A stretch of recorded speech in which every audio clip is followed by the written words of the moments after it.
윤석열 대통령과 기시다 후미오 일본 총리가 어제 한일 정상회담을 계기로 12년 만에 셔틀 외교를 복원하고 미래지향적인 한일 관계 발전 의지를 다졌습니다.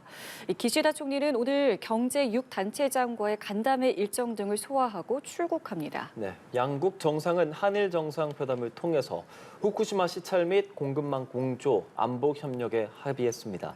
이번 기시다 총리의 방일과 관련해서 김숙현 국가안보전략연구원 책임연구위원 그리고 방현덕 정치부 기자와 함께 이야기 나눠보도록 하겠습니다. 두 분 어서 오십시오. 안녕하세요. 예, 안녕하십니까.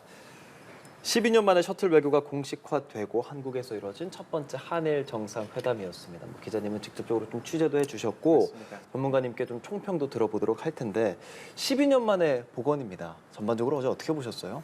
예, 어제 보면서 이게 생각보다는 빨리 그 셔틀 외교가 완전히 복원이 되고 정상화되고 개시가 되었구나라고 예. 하는 그런 인상을 많이 받았고요. 그다음에 기시다 총리가 사실 한국을 방한하기 이전에 상당히 많은 그 외교 일정들이 있었습니다. 예.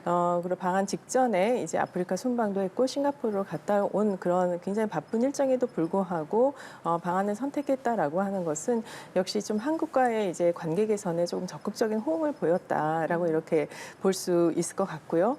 그다음에 이제 무엇보다도 중요한 거는 한국과 이제 일본 간의 정상 간의 이제 신뢰 관계를 좀 구축을 하겠다라고 하는 좀 그런 의지가 많이 반영된 그런 방안이라고 볼 수 있을 것 같습니다. 예, 저희가 본격적인 이야기를 하기에 앞서서 이제 방현덕 기자와도 이야기를 좀 나눠볼 텐데 말씀해주신 것처럼 굉장히 좀 예정보다 이제 빠르게 진행된 한일 정상회담이었습니다. 어제 만찬도 있었고요. 좀 분위기 어떻게 좀 보셨는지요? 일단 만찬 얘기부터 가장 최근 거니까 해보겠습니다. 예. 만찬이 저녁 7시 반 정도부터 2시간 정도가 진행됐고요. 예. 1차, 2차 이렇게 나눠서 진행이 됐습니다. 네. 사우디 빈살만 이후에 한남 관절을 찾은 두 번째 외빈인데 이 빈살만 같은 경우는 당시에 식사를 하지 않았기 때문에 사실상 식사를 대접한 첫 번째 외국 정상이라고 할 수 있을 것 같습니다. 1차로 양국 정상 부부 지금 사진이 나오고 있네요. 이렇게 네 명이 1차를 했고 예. 2차로는 확대 정상회담, 그러니까 정상회담 때 소인수가 아니라 여러 장관 내지는 참모가 동석했던 확대 정상회담 때 참석했던 참모들과 함께 2차를 한 건데요. 예. 근데 어제 제가 만찬 참석자를 취재해 보니까 네. 분위기가 어떻다라고 말을 좀 하기가 어렵다는 반응이 왔습니다. 왜냐하면은 예. 네. 일본 쪽에서 지금 이시카와 현에서 지진이 나서 사상자가 발생했는데 그 와중에 온 거거든요. 예. 그래서 만찬에서 분위기는 좋았는데 화기애애했다라고 말하는 것 자체가 그쪽에 어떻게 보면은 그럴 수 있죠. 조금 결례가 될 수 있지 않겠습니까? 예. 그래서 이 분위기에 대한 건 구체적으로는 언급이 없더라고요. 예. 대신 이제 1차를 이제 두 정상이 1차를 주로 2시간 동안 하고 2차 자리에는 잠깐 와서 이제 격려만 했다고 하고요. 이 두 정상 간의 대화 내용도 한일 간의 현안보다는 아무래도 조금 어제 나왔던 음식을 소개한다든지 예. 아니면은 야구 이야기 이제 그렇다고 바이든 하더라고요. 대통령이 선물했던 야구 수집품에 대해서 기시다 총리가 관심이 많더라고요. 어. 기시다 총리가 고교 야구부 출신입니다. 예. 네, 이런 이야기를 했고 또 공연도 준비가 됐었는데 역시 지진 상황 때문에 약식으로 진행됐다 이렇게 제가 취재를 했습니다. 예. 그런 분위기도 좀 전해주셨는데 사실 뭐 말씀해 주셨지만 그 전에 숯불 불고기가 나올 것이다, 뭐 한국의 청주를 대접할 거다, 뭐 이런 보도들이 쭉 나오지 않았었습니까? 그러니까 총리와 윤석열 대통령이 사실 3월달에도 오므라이스에 맥주 곁들이면서 분위기가 좋았다고 전해졌었고 이런 만찬 자리를 통해서도 많은 이야기가 오가는 것이 일반적인 정상회담 그 다음인 거죠. 그럼요. 만찬이라고 하는 건 굉장히 중요한 의미를 담는다고 그렇게 볼 수 있습니다.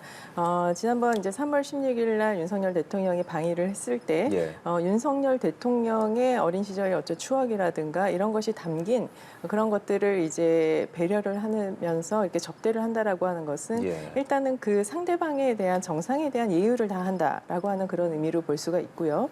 그다음에 이제 또 하나로 이제 말씀드릴 수 있는 것은 그런 것을 통해서 좀 신뢰관계, 좀 분위기가 좋은 그런 관계를 마련을 하고 신뢰관계를 구축을 하자라고 하는 이제 그런 그런 걸로 볼 수 있죠. 친하지 않은 사람은 사실 식사를 하지 않지 않습니까? 우리 그렇죠. 일반적인 네. 그런 것도 마찬가지지만 식사를 통해서 그다음에 이제 술을 곁들이고 하면서 조금 더 진솔한 이야기를 할 수 있는 그런 장이 되기 때문에 만찬이라고 하는 굉장히 상당한 의미를 갖는다고 볼 수 있습니다. 예, 어제 식사에 대해서 하나 덧붙이고 싶은데 예. 예, 예. 이제 메뉴가 여러 가지가 나왔습니다. 네, 말씀하신 대로 오므라이스 이 대접에 우리가 어떤 것을 대접할까라고 관심이 많이 쏠렸는데 탕평채, 구절판, 잡채, 한우 갈비찜, 민어전, 한우 불고기 거의 7가지가 나왔고요. 전국 사내 진미가 다 나왔고 네. 여기에 사케를 좋아하는 일본 기시다 총리의 취향을 고려해서 우리 경주 법주 전 잘 모르지만 우리나라 최고의 청주라고 하더라고요. 네. 이런 것도 준비가 됐습니다. 다만 역시 지진 피해 때문에 폭탄주를 한다든지 화합주라고 유명하죠. 예, 예. 그런 건 없었다고 하고 한 가지 뒷이야기가 있는데 윤 대통령이 이 메뉴들을 최근에 계속해서 하나하나씩 다 시식을 해봤다고 합니다. 아, 직접 그렇군요. 대접을 할 걸 마음에 두고서 예. 하나하나 시식을 하면서 이거는 넣고 이거는 빼고 이렇게 결정을 했다고 해요. 그래서 사실 숯불 불고기 같은 거는 이제 연합뉴스 TV가 보도를 했던 것이기도 한데 이것도 네. 포함이 됐는데 이거는 지난주에 여당 의원들이랑 만찬을 할 때 한번 시식을 해봤던 건데 그 당시에 숯불 불고기와 숯불 닭갈비가 같이 나왔답니다. 예. 근데 윤 대통령이 숯불 불고기로. 불고기는 다 드시고 예. 숯불 닭갈비는 남겼다고 해요. 근데 만찬 메뉴에 닭갈비는 없었거든요. 그래서 아마 이제 탈락한 거 아니냐 그런 생각이 듭니다. 그러니까 하나하나 굉장히 좀 신경을 신경을 상당히 썼다라는 이제 썼습니다. 저희가 알 수가 있었고요. 자, 그렇기 때문에 이번 회담에서 어떤 성적표를 우리가 또 들었는가에 대한 이야기를 나눠봐야 할 텐데 공동 선언은 없었습니다만은 많은 결과물들이 나왔습니다. 일단 좋은 성적을 거둔 거는 어떤 것들이 있었을까요?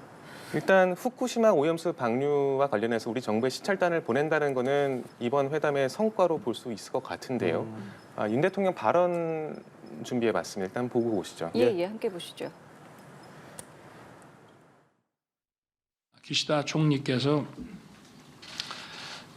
후쿠시마 그 원전 오염수와 관련해서는 이웃 국가인 한국 국민들의 어떤 건강과 안전에 대한 우려를 불식시키겠다고 그것을 해소하기 위해서 노력을 하겠다고 약속을 하셨고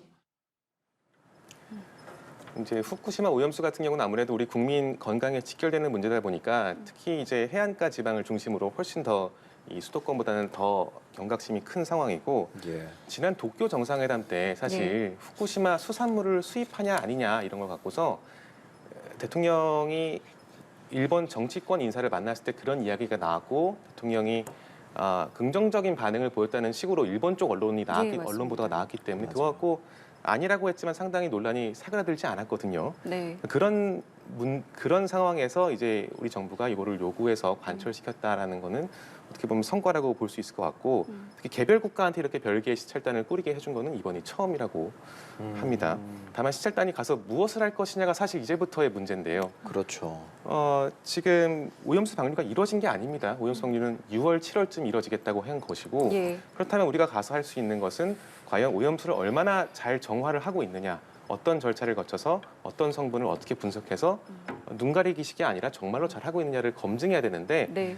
이게 사실 이 진짜 검증은 IAEA에서 지금 진행을 하고 있습니다. 그렇죠, 예. 맞죠. 그렇기 때문에 우리가 가서 잘 해야지 또 안 그러면은 겉만 훑고 오면은 어떤 방류의 어떤 명분을 주는 그런 측면이 있기 그렇죠. 때문에 예. 지금부터 실효성을 높일 수 있는 방안을 찾아가는 게 중요할 것 같습니다. 그렇습니다. 역시나 국민의 건강과 안전이 걸린 문제인 만큼 이번에 이렇게 어느 정도 합의를 이뤄냈다는 것은 긍정적으로 보이는데 말씀한 것처럼 생각해봐야 할 것도 좀 있을 것 같습니다.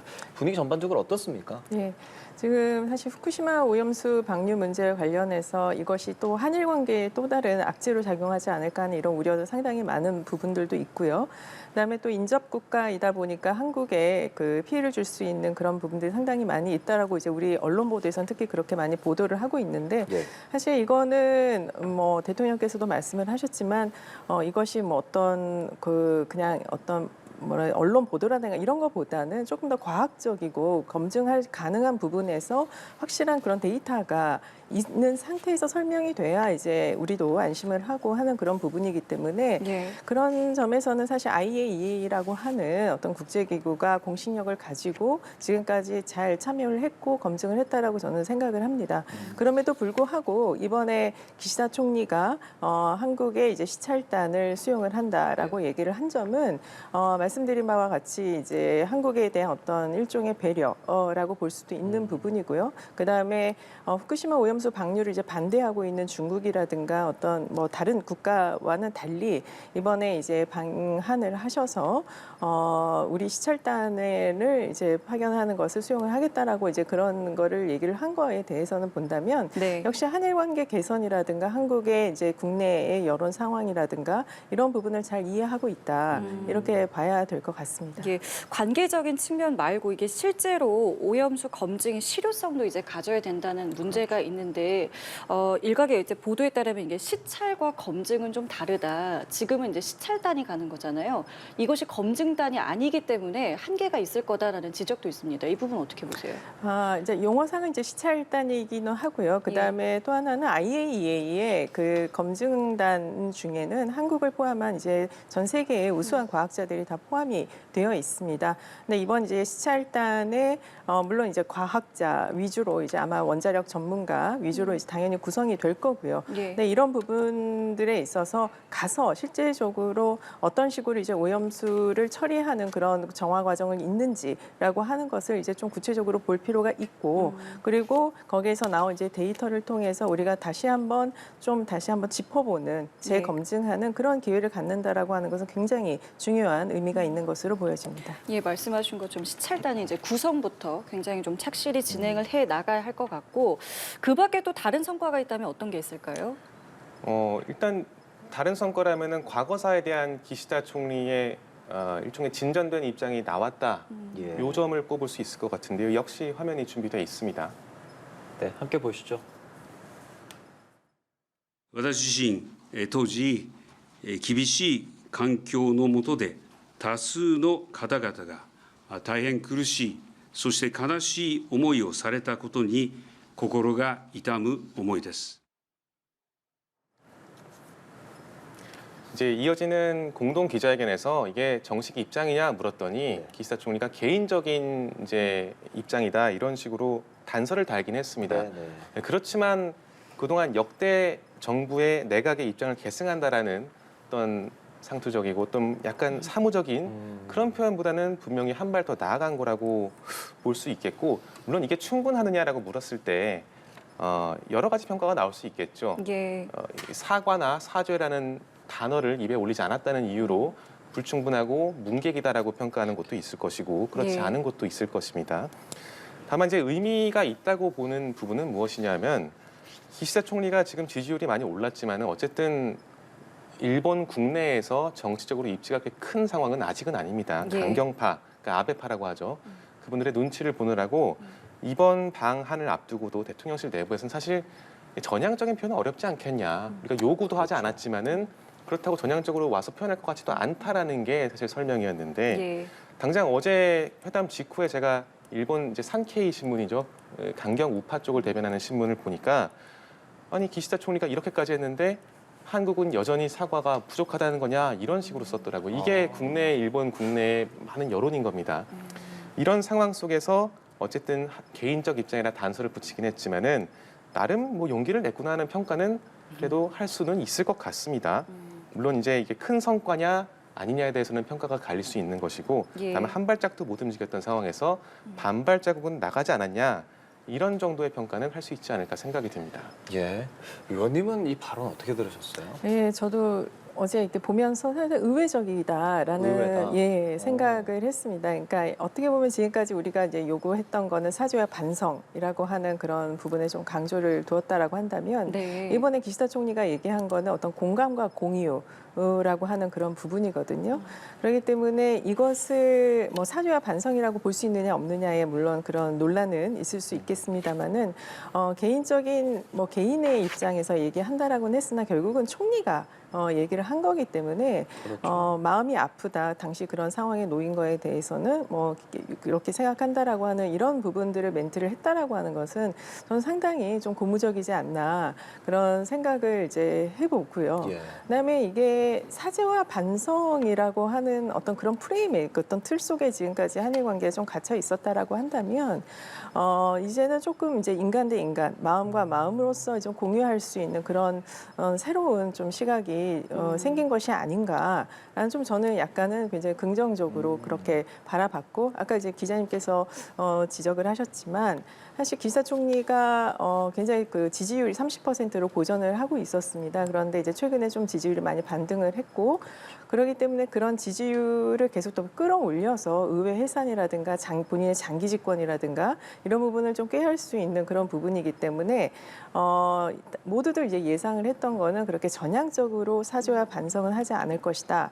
라고 하는 이제 그렇게 보는 시각들이 상당히 다수였습니다. 그럼에도 불구하고 이런 멘트를 했다라고 하는 것은 역시 기시다 총리의 어떤 이제 한국에 대한 그런 한국을 좀 잘 아는 이런 정치인이기 때문에 그런 멘트도 저는 가능하지 않았을까 이런 생각을 합니다. 그럼 이 부분은 어떻게 보셨어요? 우리 윤 대통령 또한 이 확대 정상회담 모두 발언에서 과거보다는 이제 미래를 강조하는 발언을 했단 말이에요. 이것을 이제 과거에 이제 하버드대에서도 언급을 했었고 이 부분은 그럼 어떤 맥락에서 좀 보셨는지요? 그래서 대통령께서 하시는 말씀이 그러니까 일본한테는 더 이상 상황을 받지 않겠다 이런 얘기가 아니라 이제 과거에 얽매이다 보면은 미래에 어떤 한 발자국 나가지 못하는 그런 상황에 대해서 그런 상황을 만들어서는 안 된다라고 하는 것이 이제 가장 큰 취지이고 그리고 사실 어떤 사죄와 반성이라고 하는 것은 일본의 입장의 차이도 있는 거고 한국의 입장의 차이도 있는 것입니다. 그러나 예. 이제 관계가 좀 조금 더 진전이 되고 그다음에 양 정상 간의 신뢰가 이제 구축이 된다라고 한다면 어떤 더 그것이 무르익었을 때 새로운 담화도 나올 수 있는 것이고 또 새로운 사죄와 반성의 그런 의미를 담은 이야기도 할 수 있는 것이라고 생각을 하기 때문에 지금같이 이제 12년 만에 이제 셔틀 외교가 복원이 되고 이제 첫 출발을 하는 입장에서 사죄와 반성을 한다. 뭘 가지고 사죄와 반성을 할 것이냐. 너무 이거는 이제 일본에 있어서는 맥락이 없는 그런 얘기일 수 있거든요. 그렇기 때문에 우리가 조금 더 구체적이고 진전된 그런 얘기를 하려면 보다 한일 관계가 조금 더 지금보다는 진전되고 개선이 되어야 그런 얘기도 나올 수 있을 것이다. 이렇게 저는 생각합니다. 예, 연구위원님 어제 언론에 이 얘기도 나왔었잖아요. 그 강제징용 피해자 3분 중에 한 분이 정부의 그 제3자 변제 해법을 받아들이기로 마음을 먹었다. 뭐 이런 류의 보도들이 나왔거든요. 사실 지금까지는 피해자들이 원하지 않는 변제를 하느냐라는 그런 비판적 시각이 있었기 때문에 어제 그런 보도가 나온 것들은 좀 어떻게 보셨는지 그리고 우리가 좀 이 부분에 대해서 뭐 여론적으로도 좀 변화할 가능성도 있다고 좀 보시는지요? 이게 제일 중요한 것은 사실 강제징용 해법안도 마찬가지고 이게 가장 핵심적인 피해자들의 어떤 의견을 존중하는 것이 가장 중요한 부분입니다. 그리고 강제징용 해법안 자체도 어떤 한일 간의 그런 것보다는 조금 더 피해자들을 어떻게 구제를 할 것인가 이 부분에 사실 방점이 있는 거기 때문에 피해자께서 그렇게 선택을 하셨다는 것은 그 선택이 당연히 존중을 해야 되는 그런 부분이고요. 그렇기 때문에 이 문제로 뭐 한국 내 여론이 나빠지느냐 나빠지지 않느냐 이것과 좀 결부시켜서 생각을 굳이 할 필요는 없지 않을까라는 생각이 들고 나머지 이제 두 분의 선택도 굉장히 저는 그건 존중받아야 된다고 생각합니다. 그렇기 때문에 해법안을 수용할 수 없으면 계속 그 다시 제소를 하시거나 하는 그런 방향으로 가실 것이고 그다음에 그냥 수용할 수 있는 부분이라고 한다면 수용을 하실 텐데 이거는 전적으로 피해자 분들의 어떤 선택이자 몫이라 그렇게 생각합니다. 우리나라 내부의 여론이 돌아설 수 있을 것이다라고 보도한 것은 이제 일본 언론 측의 전망이었거든요. 그럼 이 부분은 그럼 일본에서는 유리하게 이제 본인들에게 유리하게 좀 작용하기 위해서 좀 작성을 했다라고 볼 수 있을까요? 일본의 이제 강제징용에 대한 이제 기본적인 그거는 지난 이제 2018년 대법원 판결에서도 아시겠지만 일본 같은 경우는 65년 한일 청구권 협정으로 모든 것이 소멸되었다. 개인적인 청구는 소멸되었다라고 이렇게 보는 그 주장을 지금까지 계속해서 해오고 있습니다. 그럼에도 불구하고 이제 위자료라든가 이런 성격에 있어서 계속해서 개인 소송을 진행을 해왔고 이런 면에서 봤을 때는 한국도 좀 그 피해자분들을 어떤 구제를 하기 위한 그런 방안에서 강제징용 해법안이라고 하는 것을 이제 도출을 할 수밖에 없었는데요. 네. 이 안에 대해서 일본이 전적으로 환영을 한다라고 하는 그런 표현보다는 좀 지켜보겠다라는 표현이 더 맞겠죠.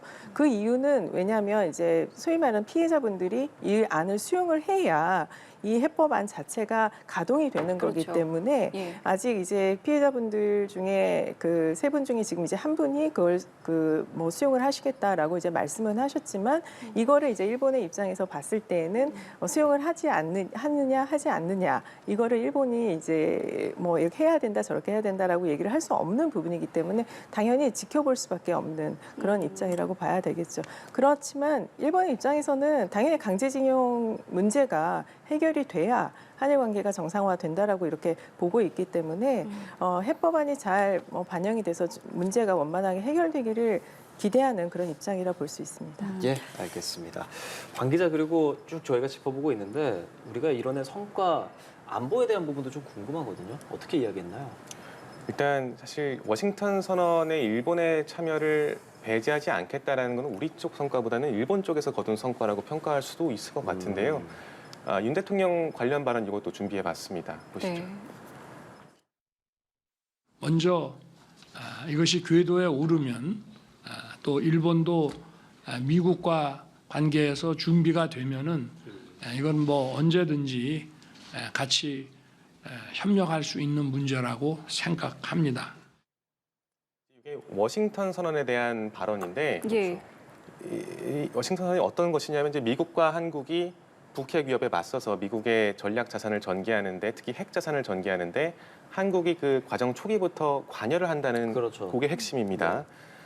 그런데 대통령실 이제 당국자들의 말을 들어보면 이게 사적인 발언이긴 합니다만은 일본 측에서는 워싱턴 선언을 우리가 발표한 다음에 굉장히 부러워했다고 해요. 이제 한미 간의 결속력이 안보 결속력이 지금 미일보다 오히려 더 앞서가는 거 아니냐라면서 굉장히 부러움이 많았고 기시다 총리한테도 당신은 무엇을 하고 있느냐라는 무언의 압박이 있는 것 같다라는 게 이제 사적인 얘기입니다. 그래서 일본도 사실은 북한 핵 미사일 위협이 굉장히 민감하거든요. 그게 이제 미사일을 쏘면은 보통 일본 쪽 해역에 떨어지기도 그렇죠. 하고 열차를 멈추기도 하고 거기도 굉장히 민감하게 반응을 하고 있는데 네. 그런 상황에서 한국이 굉장히 어렵게 이뤄낸 성과를 공유할 수 있다는 취지의 발언을 하면은 기시다 총리로서는 굉장히 힘이 되는 발언이었을 것 같고요. 예. 물론 실제로 우리가 그 워싱턴 선언의 그 핵심인 핵 협의 그룹 NCG의 일본 참여를 보장할 것이냐 그거는 좀 다른 문제입니다. 일단 대통령실은 NCG 그러니까 워싱턴 선언을 본 궤도에 올린 다음에 그 다음에 이제 일본 참여, 호주 참여 이런 거는 논의해볼 문제다라는 입장이고 참여하는 게 또 여러 주체가 많아지면은 이 NCG의 실효성이 떨어지지 않겠느냐라는 우려도 역시 존재하는 걸로 알려졌습니다. 예. 어쨌든 이 참여 가능성이 열어진 만큼 앞으로 이제 있을 G7 정상회의에서 이제 한미 정상이 만나게 됐을 때 어떤 이야기들이 조금 더 구체적으로 나올 수 있을지도 주목되는데요. 어떻게 좀 예상하세요? 이번에 이제 한일 정상회담에서 특히 안보 이 분야에 대해서 어떤 논의가 있었는지를 좀 알아야 될 거는 같은데 아직까지 이제 명확하게 예. 거기에 대해서 세부 사항에 대해서 언급하는 거는 제가 아직 듣지 못해서 예. 그냥 제 생각으로 봤을 때는 이번에 방한에 기시다 총리의 방한에 여러 요인이 작용을 했지만 가장 크게 작용한 부분은 역시 한미 정상회담에서 도출된 그런 핵 협의 그룹이라고 하는 그런 부분이라고 사실 볼 수 있습니다. 앞서 기자님께서도 말씀을 하셨지만 일본에 있어서 중국의 어떤 그 부상뿐만이 아니라 진짜 가장 화두가 되고 있는 사실 위험 요인은 북한의 핵 미사일 공격이라고 볼 수 있습니다. 그 도발이 계속해서 이제 지속적으로 일본한테 있어서는 골칫거리가 되어 왔고 예. 이것을 일본의 이제 자국의 힘으로는 도저히 이것을 해결할 수 없는 이제 그런 것이고요. 근데 또 이제 그 재미있는 부분은 뭐냐면 뭐 다 아시겠지만 일본 같은 경우는 자위대라고 자기네 군대가 없는 거고 스스로 방위를 할 수 없는 전수방위라고 하는 그런 좀 수동적인 그런 입장을 취하고 있는데 일본은 사실 미국과의 그 외교라든가 이런 동맹이 모든 그 외교 정책에서 가장 높은 수위에 사실 있습니다. 그렇기 때문에 총리가 새로 이제 나오게 되고 총리가 이제 바뀌게 되면 가장 먼저 하는 것은 미국에 가거나 미국에 가서 이제 그 미국의 대통령과 인사를 하고 친목을 도모하고 신뢰관계, 그다음에 우위가 있다라고 하는 거 이거를 많은 부분을 어필을 해야 사실상 외교에 시동을 건다라고 이렇게 보는 시각이 상당히 많거든요. 예. 근데 기시다 총리 같은 경우에는 이제 올해 1월에 사실 미일 정상회담을 위해서 이제 워싱턴에 방문을 했었었는데 이번에 이제 저희 그 4월달에 갔던 이제 윤석열 대통령의 방미에 비해서는 상당히 그런 퍼포먼스라든가 여러 의미에서 좀 그렇게 우리 또 빛이 국빈 나지 않는 방문이었잖아요. 그렇죠. 빛이 나지 않는 그런 부분들이 굉장히 많았습니다. 그렇기 때문에 일본 이제 국내적으로 봤을 때에도 그렇고 기시다 총리 개인적으로 봤을 때에도 그렇고 미국과의 좀 이런 우호적인 이런 거를 조금 더 어필을 해야 하는 것이 이제 일본의 정서인 만큼 이번에 이제 한국의 그 한미 정상회담에 워낙 성과가 좋았다. 네. 본인 기시다 총리 본인 입으로도 방미의 성과에 대해서 축하한다는 그런 얘기를 했듯이 그만큼 이제 그 부분에 있어서는 일본이 굉장히 민감할 수밖에 없는 것이고 그다음에 이제 또 한 가지 이제 말씀드릴 수 있는 것은 역시 이제 안보에 있어서 북한의 이제 핵 미사일 도발에 대해서 어떻게 좀 효율적으로 이것을 한미일에 협력을 해서 공조를 해서 이끌어 나갈 것인가 하는 부분에 대해서는 당연히 한미일의 초미의 관심사일 수밖에 없는 거고요. 네. 그렇기 때문에 G7 계기 어쨌거나 지금은 이제 5월 21일 날로 얘기가 되고 있습니다만은 한미일 정상회의에서는 이번에 한미 정상회담 그다음에 이번에 있었던 이제 한일 정상회담을 이제 총망라해서 조금 더 이제 구체적이고 진전된 그런 내용들이 많이 도출되지 않을까 이런 생각 해봅니다. 예. 일본에 또 다른 성과가 있다면 어떤 게 있겠습니까? 그러니까 일본 측이 이번 회담에서 거둔 또 다른 성과라고 한다면은 아마 우리 정부의 강제징용 해법에 대해서 입장이 불변하다는 걸 다시 확인한 거일 것 같은데요. 이것도 윤 대통령 발언 영상 준비해봤습니다.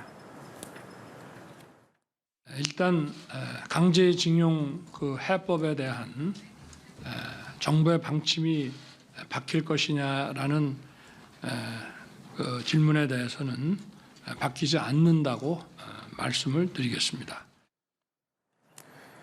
사실 이제 기시다 총리가 개인적 유감을 표명한 것과 맞물려 있는 다 사안입니다.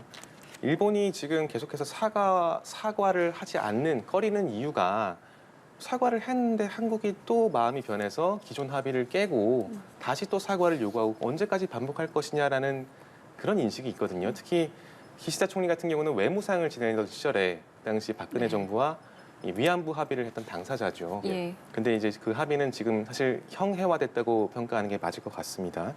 그러니까 이런 불안을 지난 3월 도쿄 회담 때부터 제기를 했던 것이고 또 상대국 정상으로부터 그런 상황에서 불변하다 입장은 바뀌지 않는다는 걸 확답받고 아까 말씀하신 것처럼 우리 피해자까지 지금 입장 변화가 있다는 것까지 확인한 것은 아마 기시다 총리로서는 외교적 성과라고 자평을 할 수 있을 것 같고 다만 우리로서는 이제 그냥 성과다 이렇게 할 게 아니라 아까 김 위원님께서 말씀하신 것처럼 이런 서로가 서로를 향해서 반발씩 나아가는 진전 속에서 나아가서 우리도 새로운 선언, 과거사에 대한 새로운 어떤 사죄나 반성을 담은 새로운 선언을 계속해서 추진해야 되겠죠.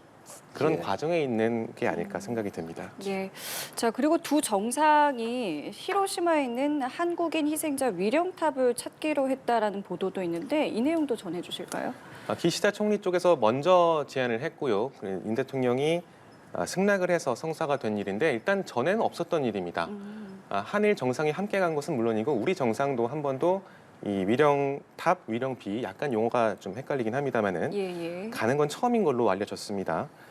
오늘 아침에 보도를 보니까 이 제일 동포분들이 상상도 못할 일이다 이렇게 높이 평가를 또 했더라고요. 예. 아마 한국 대통령뿐이 아니라 일본 총리가 일본 내 소수자인 제일 동포를 이렇게 챙긴다는 그 자체가 한일 관계는 물론이고 일본 사회 내에서 우리 동포에게 매우 긍정적 시그널이 될 것 같고 또 일본으로도 사실 얻는 게 많이 있을 겁니다.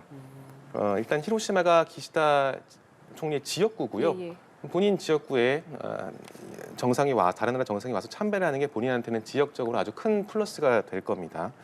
또 한편으로는 원폭 피해가 사실 일본이 2차 대전 전범국이면서 본인들이 피해자라고 생각하게 하는 어떤 근원적 인식에 있는 건데 예. 우리 대통령으로서는 이번에 가서 그런 인식을 부추기거나 자극하는 일은 없도록 주의를 해야 되는 게 아닐까 그런 생각도 들더라고요. 예. 이번에 히로시마 이 한국인 희생자 위령탑을 찾게 되는 것 우리 입장에서나 일본 입장에서나 어떻게 좀 평가하면 좋겠습니까? 굉장히 중요한 의미가 있는 그런 거라고 보셔야 될 것 같은데요. 먼저 일본의 어떤 총리가 히로시마의 위령비에 헌화를 하거나 참배를 한다라고 하는 것은 1998년 이제 오부치 총리 시절 이후에 처음입니다.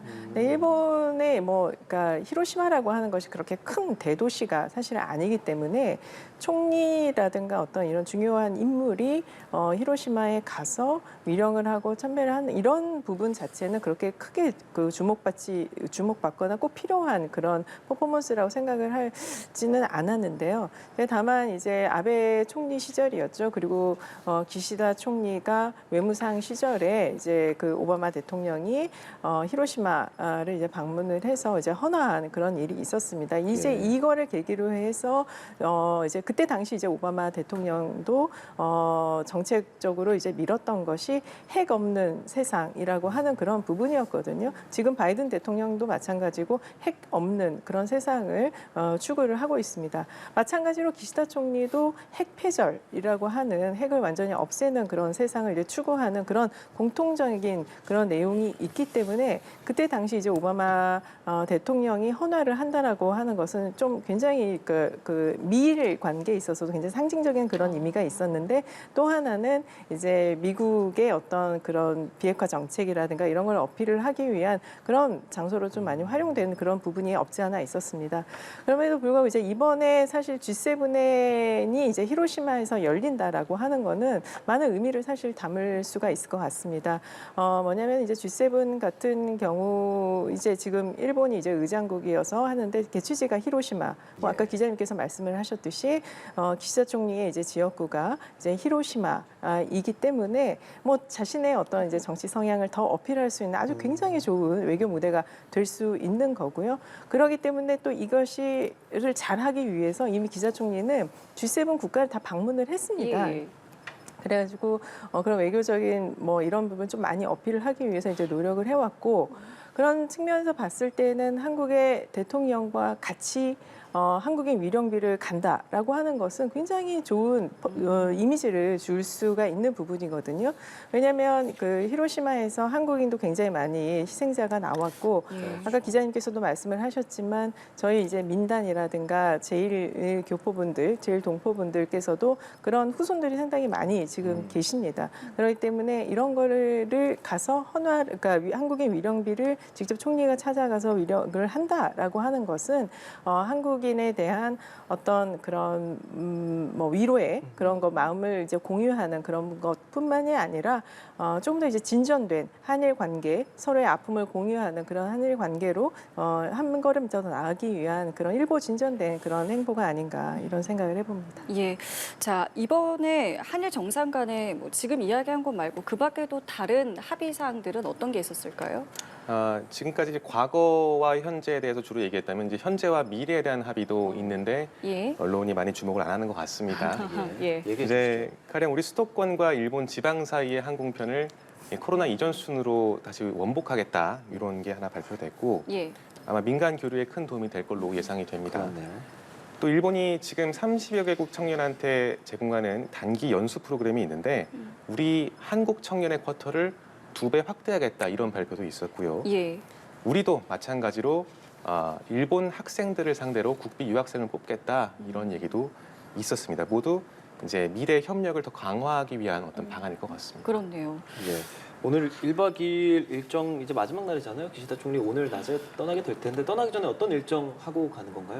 지금 하고 있는 일정이 있죠. 지금 아마 그 한일 의원연맹 소속 의원들이랑 면담을 거의 마친 것 같습니다. 우리 쪽에서는 국민의힘 정진석 의원 또 민주당 윤호중 의원 2명이 참석한 걸로 전해졌고요. 예. 민주당에서 아마 이 자리에 참석하는 게 맞느냐 이런 논란이 있었던 것 같은데 최종적으로 이렇게 2명이 참석하는 걸로 맞습니다. 정리가 된 것 같습니다.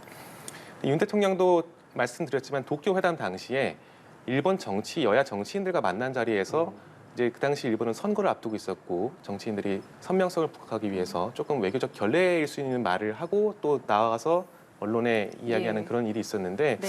이번에는 어떤 대화를 나눴는지 아직 알려지는 않은 상태인 것 같습니다. 예. 이후에는 이제 경제단체도 만나죠. 어떤 이야기들도 나올 수 있을까요? 전경련을 포함해서 6개 경제단체라고 저희가 표현하죠. 예. 이렇게 해서 차담을 하는 걸로 알려졌는데 한일 경제 협력을 논의한다 이 정도만 지금 알려져 있는 상태고요. 네.